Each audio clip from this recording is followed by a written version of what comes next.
Hi, I'm Brigitte Farah of MetSoc of CIM. We're proud to be presenting to you our series of interviews with mineral engineers from CMP who will be present at the International Mineral Processors Congress this September 2016 in beautiful Quebec City. Conducting our interviews is Donald Leroux of Triple Point Technology Canada. Hello everyone, my name is Don Leroux. I'm here in Ottawa at the Canadian Mineral Processors Conference 2016. With me today is Peter Radziszewski. Peter is VP of Research and Technology Development at Metso. So Peter, welcome. Thank you, Don. Happy to be here. Well, Peter, I'm going to be talking to you about the IMPC conference that's going to be held in Quebec City pretty soon. You're a well-known expert in communition, and you're going to be presenting at a conference as well. And you've been to other IMPC conferences in the past. You've been to China, you've been to Chile. You've presented on different topics related to communition. But recently, you've been focusing on this topic of energy recovery. And recently, you were at the SAC conference in Vancouver talking about this very topic in wet application at Raglan.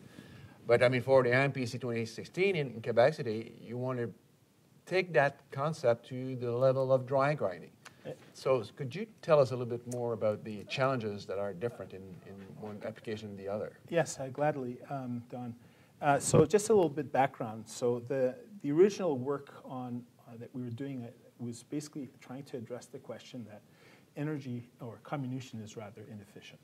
Mm-hmm. It's stated in the literature that it can be 1% efficient, where 1% describes the new surface energy produced in comminution.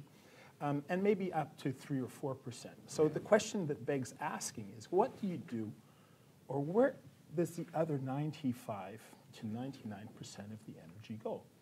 And essentially, all of that energy ends up as heat. Right. So in wet grinding situations, that heat is captured in the slurry, or at least some portion of it. So that was the underlying motivation to see how much heat is actually captured in the slurry, and therefore how much can we potentially recover.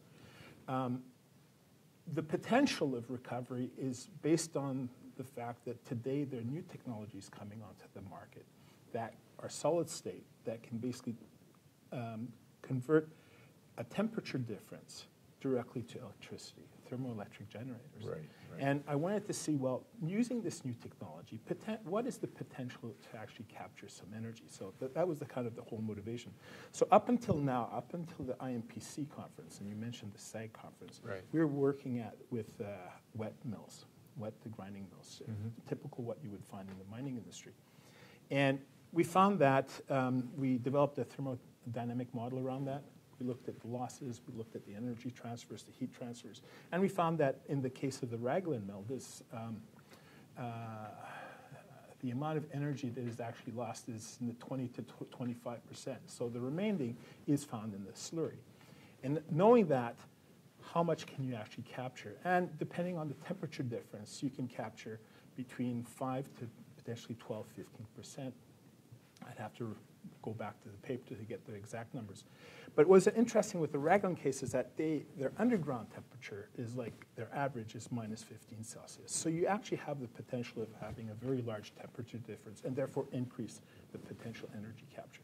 So in the IMPC case, the dry grinding case, well, now we don't have water. Mm-hmm. We don't have to heat up water. So therefore, potentially the temperature difference can be even greater. And therefore, the potential to capture that energy is greater in that sense. So that's what we will be presenting at the IMPC. And the company who is essentially working with you on this project sees real potential in that approach? Well, in this present case, we're looking at Newmont Carlin Mine, and they're a dry grinding circuit. They wanted to see. They were happy to take a look at, well, what is the potential for this? The mining industry is looking at ways and means to recover, to increase their efficiency and potentially recover energy if it's possible, if the technology allows it to be done at a reasonable cost.